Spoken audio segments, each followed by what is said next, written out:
का जब जन्म हुआ था तो इनके पिताजी जो है शाक्य कैन को बिलोंग करते थे। तो उन्हें एस्ट्रोलॉजर ने, जो ज्योतिष रहते हैं, उन्होंने बताया था कि या तो ये एक बड़े महान राजा बनेंगे, शानदार से राजा बनेंगे, या फिर ये एक बड़े संत बनेंगे, है ना।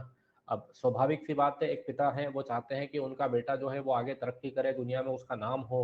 अब जब नाम होने की बात करते हैं तो हम उसको इस तरीके से नहीं सोच पाते, या कोई भी पिता जो है वो इस तरीके से नहीं सोच पाता कि उनका बेटा कुछ जो है बड़ा नाम करेगा, कि भाई ओशो जैसा कुछ बनेगा या शंकराचार्य जैसा कुछ बनेगा, या व्हाट्सएवर जो भी आप मान लीजिए, XYZ नाम ले लीजिए, है ना। कोई भी नहीं होगा। आज भी अगर किसी के घर में, आप जैसे फॉर एग्जाम्पल मेरा बेटा पैदा होता है या बेटी होती है मेरे घर में, तो मैं क्या करूंगा, मैं अच्छी शिक्षा दूंगा, और उसके लिए मैं ये स्कूल में डालना, तो ये कोचिंग, तो ये सब्जेक्ट, तो ये ऐसी तैयारी मैं उसको लेके ही नहीं चलता। माइंडसेट ही नहीं रहता घर वालों का कि भाई स्पोर्ट्स फील्ड में भी वो जा सकता है, आर्ट फील्ड में भी वो जा सकता है, एंड सो ऑन, है ना। तो उस टाइम पर स्पोर्ट्स आर्ट फील्ड तो नहीं थी, उस टाइम पर तीन ही तरीके के जीवन चलते थे, एक गृहस्थ जीवन चलता था, एक बैरागी जीवन चलता था, और एक सन्यासी जीवन चलता था। तो यहाँ क्या कहा जा रहा है कि भाई एक तरफ तो वो राजा बन सकते हैं, या दूसरी तरफ वो क्या बनेंगे, दूसरी तरफ वो बनेंगे क्या, एक मोंक बनेंगे। अब कोई पिता क्यों चाहेगा उसका बेटा संत बने? वो चाहेगा ना कि भाई वंश आगे बढ़े। वंश कैसे आगे बढ़ेगा, ये संत बनकर कहीं भी बैठ जाएगा तो, है ना। तो इसी वजह से क्या किया जाता है, इनके जो पिता रहते हैं शुद्धोधर्म साहब, ये पूरी प्रोसेस एक ऐसी पूरी माया जाल जैसा बिछा देते हैं।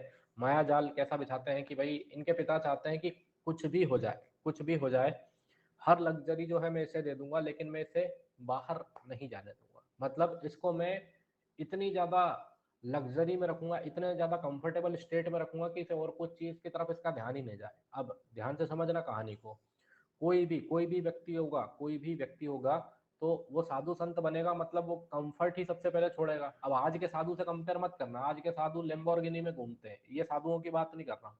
जो ओरिजिनल साधु संत रहते हैं उन्हें कंफर्ट से कोई मतलब नहीं, वो हाथ में कमंडल लिए घूमते रहते हैं, है ना। वो कहीं हिमालय पर रहेंगे, जो मिल गया उसको खा लिया, दैट इज नोन एज साधु, या जिसको संत हम कहते हैं। अब ये वाले नहीं जो लेम्बोर्गिनी में घूम रहे हैं, मर्सिडीज BMW में घूम रहे हैं, है ना। 1-1 लाख के 5-5 लाख के कोर्स हैं इनके, वो करो। तो ये वो संत नहीं है, ये तो मार्केटिंग संत है ना। तो दे आर टोटली यूजलेस।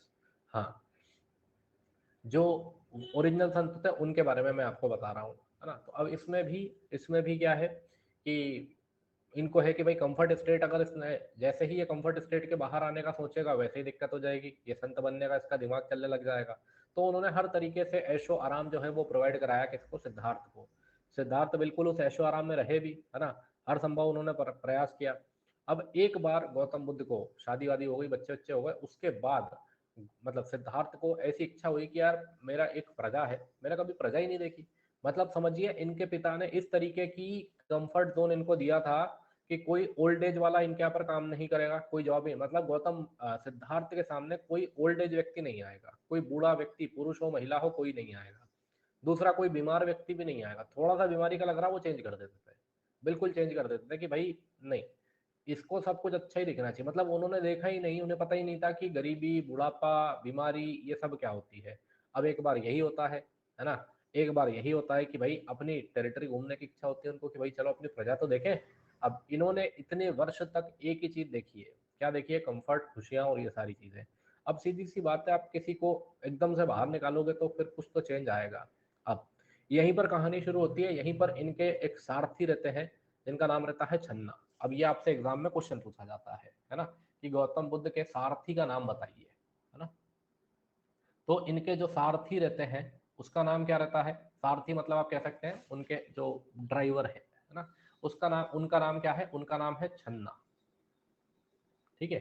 कहीं कहीं पर आपको चाण भी मिलेगा आपको, हाँ, चैरियोटर जिसको आप कहते हो। और इनका जो घोड़ा है, मतलब इनकी जो मर्सिडीज है, उसका नाम क्या है, उसका नाम है कंठक।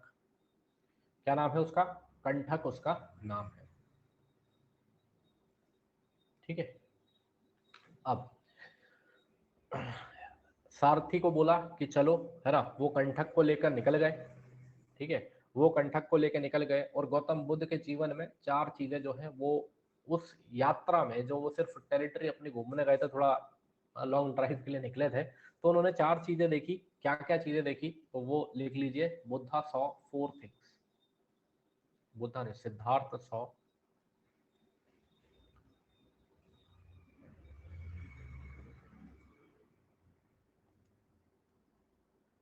Four scenes. चलो ये लिख लेना, ये नाम इनने दे दिए हैं।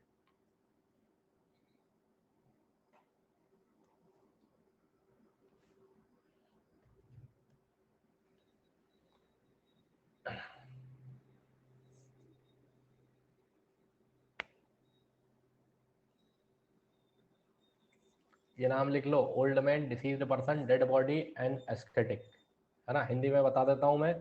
एक बूढ़ा आदमी जो लाठी के सहारे चल रहा है, दूसरा एक बीमार आदमी जो चारपाई पर अंतिम सांस ले रहा है, एक मृत शरीर जिसे अंतिम संस्कार के लिए ले जाया जा रहा है, और एक साधु संत जिसे किसी तरह की कोई समस्या नहीं है।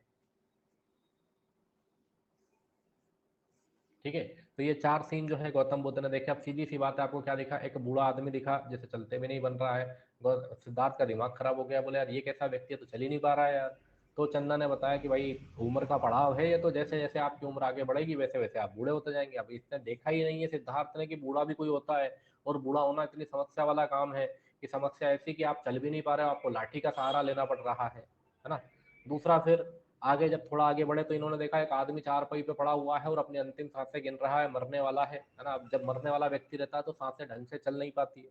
जब इन्हें देखा, चन्ना से पूछा ये क्या चीज है, ये क्या हो रहा है इसको? तो बोले अब बूढ़ा है तो मरेगा भी कभी, तो वो मरेगा तो ऐसे ही मरते हो तो यार। बोले अच्छा, ये मरना इतना भयानक होता है, इतना खतरनाक होता है, मतलब समझ रहे हो आप? सिद्धार्थ की मेंटेलिटी देखिए, उन्हें यही नहीं पता है कि व्यक्ति बूढ़ा भी होता है, क्योंकि उन्होंने किसी बूढ़े व्यक्ति को देखा नहीं। उन्हें ये नहीं पता कि व्यक्ति मर जाता है, व्यक्ति का जीवन खत्म हो जाएगा एक टाइम पर। ठीक है,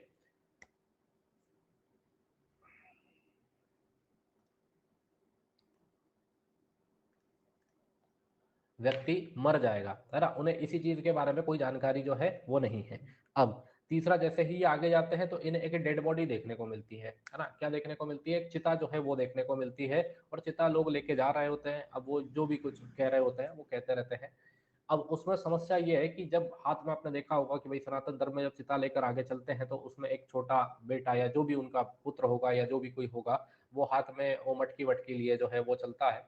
अब सीधी सी बात है, कोई खुशी का माहौल तो है नहीं, गम का माहौल है। जब वो देखते हैं इतने दुखी कि भाई व्यक्ति चला गया, व्यक्ति मर गया है, इतना दुख हो जाता है परिवार वालों के लिए, इतनी समस्याएं जो है वो खड़ी हो जाती है।